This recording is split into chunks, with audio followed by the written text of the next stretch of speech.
Still using Tableau and wondering if Power BI is worth the switch?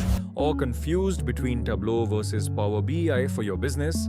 Let's break it down in 2 minutes. Both Tableau and Power BI are powerful BI tools, but they serve different needs. Tableau is known for advanced, highly customizable visuals, deep data exploration, but it comes with higher cost, steeper learning curve.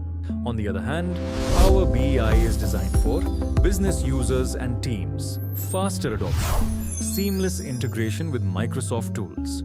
So why are enterprises rapidly moving to Power BI? Yeah, cost efficiency. Power BI costs significantly less, often up to 70 to 80% savings compared to Tableau. Microsoft ecosystem integration. It connects natively with Excel, Teams, Azure, and Microsoft Fabric, making your entire data ecosystem unified.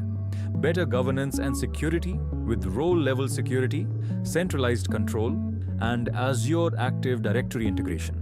AI and automation-ready built-in AI visuals, natural language queries, and Copilot make analytics smarter, not harder.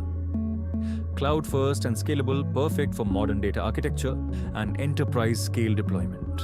But here's the catch. Migrating from Tableau to Power BI is not just copying dashboards. It involves complex logic conversion, data models, and performance optimization. That's where Pulse Convert by Office Solution AI Labs comes in. An AI-powered migration accelerator that converts dashboards in minutes, not months, achieves 75 to 90% accuracy, instantly maps Tableau LODs to Power BI DAX, automatically preserves your data logic and relationships. What used to take 3 to 6 months now takes just 6 to 16 minutes. Start your Power BI journey the smart way. Try Pulse Convert's free 5 dashboard POC today. Link in description. Transform your BI faster, smarter.